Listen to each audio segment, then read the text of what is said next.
வணக்கம். இன்னைக்கு நாம ஒரு முக்கியமான விஷயத்த பத்தி ரொம்ப ஆழமா அலச போறோம். இந்த நவீன காலத்துல நம்ம கவனத்தை சிதறடிக்க எத்தனையோ விஷயங்கள் இருக்கு இல்லையா? இதையெல்லாம் தாண்டி உச்சகட்ட சுய கட்டுப்பாட்டை எப்படி அடையறதுன்னு ரொம்ப தெளிவா விளக்குற காலத்தால் அழியாத ஒரு அருமையான கதையை தான் இப்போ நம்ம பார்க்க போறோம். சரி, உள்ள போறதுக்கு முன்னாடி முதல்ல நம்ம வாழ்க்கையே கொஞ்சம் திரும்பி பார்ப்போம்.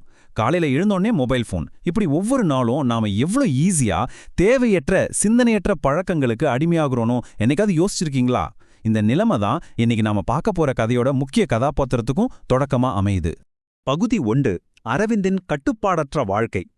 இந்த அரவிந்த் யாரு, அவனோட வாழ்க்கை எப்படி எந்தவித கட்டுப்பாடும் இல்லாம ஒரு இருண்ட பாதையை நோக்கி போச்சுன்னு இப்போ பார்க்கலாம். அரவிந்தோட ஒரு நாள் எப்படி இருக்கும் தெரியுமா? ரொம்பவும் குழப்பமா தான் இருக்கும். எப்ப பார்த்தாலும் மொபைல் போன்ல மூழ்கி நேரத்தை வீணடிப்பான்.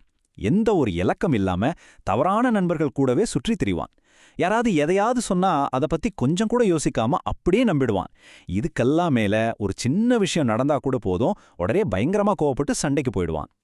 இப்போ நீங்க கவனிக்க வேண்டிய விஷயம் என்னன்னா, இப்படிப்பட்ட இந்த சின்ன சின்ன தினசரி பழக்கங்கள் எல்லாம் ஒன்னா சேர்ந்து எப்படி அவனோட திறமையே அழிச்சு அவன் அந்த ஊர் மக்களை விட்டே ஒதுக்க வச்சதுன்னு பாருங்க. ஒழுக்கம் கொஞ்சம் கொஞ்சமா குறையும் போது ஒரு மனுஷனோட வீழ்ச்சியை எப்படி ஆரம்பிக்குதுங்கிறதுக்கு அரவிந்த் ஒரு நேரடி உதாரணம். பகுதி 2. அமைதியான சந்நியாசி. இந்த இடத்துல தான் கதையில ஒரு பெரிய திருப்புமுனை வருது. அந்த ஊருக்கு ஒரு பெரியவர் வர்றாரு. இப்போ இவங்க 2 பேருக்கும் இடையில இருக்கிற வித்தியாசத்தை நல்லா கவனிங்க. ஒரு பக்கம் நம்ம அரவிந்த் எப்பவுமே ஒரு குழப்பத்துல ரொம்ப ஈஸியா கோவப்படுற ஒரு ஆள். ஆனா இன்னொரு பக்கம் அந்த சந்நியாசி, யாராவது அவர் திட்டினா கூட அவர் முகத்துல கோபமே இல்ல. சுவையான சாப்பாடு முன்னாடி இருந்தாலும் ஆசைப்படல. சுத்தி எவ்ளோ பெரிய சத்தம் கேட்டாலும் அவர் கவனம் சிதறவே இல்ல. ஒரு மலை மாதிரி அசைக்க முடியாத அமைதியோட இருக்காரு. இத பார்த்த அரவிந்துக்கு ஒண்ணுமே புரியல. சுத்தி இவ்ளோ விஷயங்கள் நடக்கும்போது ஒரு மனுஷனால எப்படி இவ்ளோ அமைதியா இருக்க முடியுது அப்படின்னு அவனுக்கு ஒரே ஆச்சரியம். நேரா அந்த சன்னியாசிக்கிட்டே போய், உங்களோட இந்த அசைக்க முடியாத அமைதிக்கு என்னதான் ரகசியம் அப்படின்னு கேட்டுட்டான். பகுதி 3. உள்ளே இருக்கும் எதிரி. அரவிந்தோட இந்த கேள்வியை கேட்ட அந்த பெரியவர் புன்னகையோட வாழ்க்கையவே மாத்தக்கூடிய ஒரு ஆழமான உண்மைய சொல்றாரு. அந்த சன்னியாசி சொன்ன வார்த்தைகளை கொஞ்சம் ஆழமா சிந்திச்சு பாருங்க. ஒரு மனுஷனை அழிக்கிறது வெளியே இருக்கிற எதிரி கிடையாது, அவனுக்குள்ளேயே அடங்காம இருக்கிற அவனோட ஐம்புலன்கள் தான் அப்படின்னு அவர் சொல்றார். அதாவது நம்மளோட வீழ்ச்சிக்கு காரணம் வேற யாரும் இல்ல, நம்மளோட ஆசைகளையும் உணர்ச்சிகளையும் நாமளே சரியா கையாளாதது தான். எவ்வளோ பெரிய உண்மை இல்லையா? இதை அவர் இன்னும் கொஞ்சம் தெளிவா விளக்குறார். நம்ம கண், காது, நாக்கு இதெல்லாம் நம்ம மனசுக்குள்ள போற வாசல்கள் மாதிரி. அந்த வாசல்களை நாம சரியா பாதுகாக்கணும். அப்படி இல்லைன்னா கண் தப்பான விஷயங்களை பார்க்க தோண்டும், காது தப்பானதை கேட்க வைக்கும், நாக்கு முன்பின் யோசிக்காம கோபமா பேச வைக்கும். இது நேரா நம்ம மனசுக்குள்ள பெரிய குழப்பத்தையே கொண்டு வந்து சேர்த்துரும்.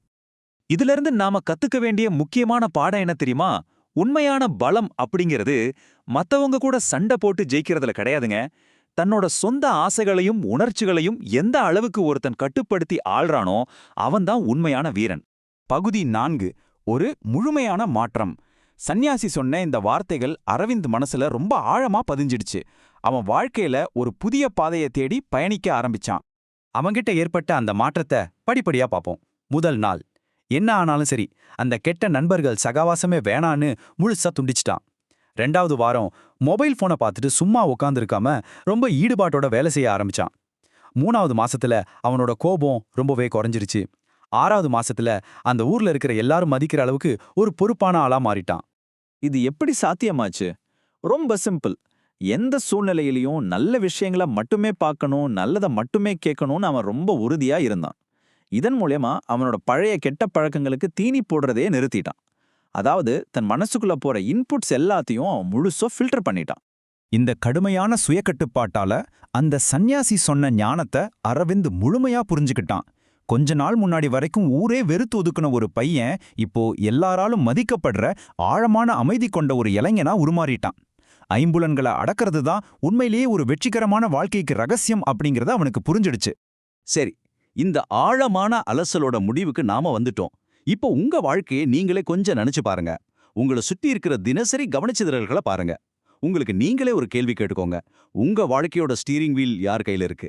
நீங்க உங்க புலன்களை கட்டுப்படுத்துறீங்களா, இல்ல அந்த புலன்கள் உங்களை கட்டுப்படுத்துதா? நல்லா சிந்திச்சு பாருங்க. மீண்டும் இது போல இன்னொரு சிறப்பான அலசலில் சந்திப்போம்.